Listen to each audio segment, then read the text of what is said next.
One is to monitor and be aware of the thoughts and words that we say about ourselves. Two is what I call make a promise, keep it, which has to do with a word called discipline. Three is to forgive yourself. Four is to have your own back, which is part of failure. Five is to live consistent with what we know to be right. Six is to visualize. Seven is a part of that, which is using affirmations. And eight is becoming, and this really encompasses all of the other seven. Eight is becoming willing to accept and feel any emotion. If you accept the idea that what you think about yourself it's important, because hey, what if you could believe anything you wanted to about yourself, right? Because you can. If you do that, then what we've done is just identified the real breakdown of how to go about getting that done. And these are 8 habits that you can develop that will help you get to where you want to be with your beliefs.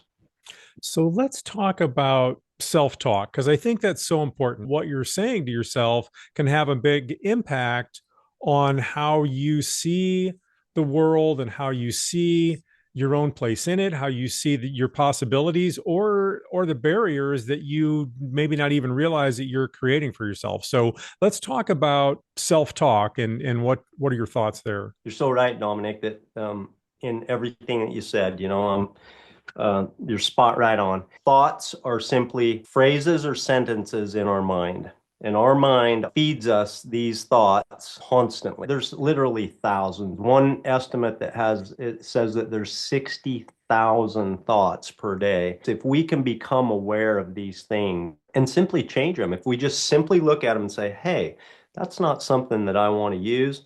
I'm going to move it over here. What would I prefer to say or think about me? It sounds just so simple, and it is, but it takes time to develop that habit. Mm-hmm. Now, the one thing that I do say is how to measure if it's thought or words that we want to keep or if it's a thought or words that we want to replace. And the best way to measure or to make that distinction is if you think to yourself, are those thoughts or words that I would use with someone that I love the most? With my children, with my spouse, would I intentionally say that to them would I want to do that? Yep. And if the answer is no, you surely don't want to be saying it about yourself.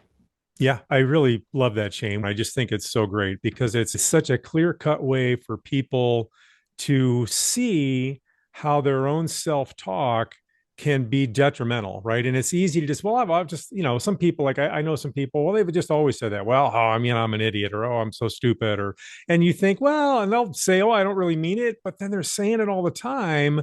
What effect is that having on them? And you're right. And those people would not say that to their kids or to their spouse. And so I think that's great advice. If it's not something that you would actively say to someone that you love, you shouldn't be saying it to yourself.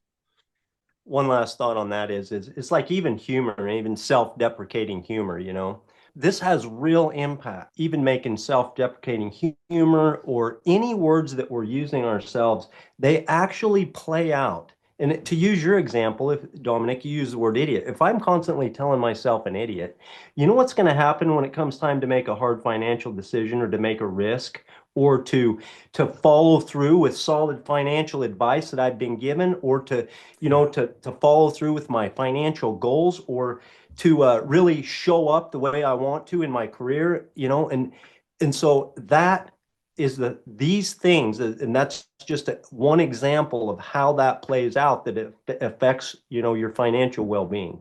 Yeah. And ultimately, even more so, Shane, like you said, it affects all the areas of our lives, really, in one way or another. So, and I think, right, for parents, it's useful for them to be aware of, to catch in themselves, and also to have the conversations with their kids. Even if the kids are younger, they can have them in a simple way, just about self-talk, and they start explaining that idea to them when they're younger to just get the kids used to the idea of paying attention to their own thoughts and then help them as they see tendencies or habits in their kids to try and redirect them from saying things that are not helpful for them. Want to continue this conversation? You can check out full episodes of the FI for Kids podcast right here at YouTube. Just hit subscribe and you'll get new episodes in your feed every Thursday.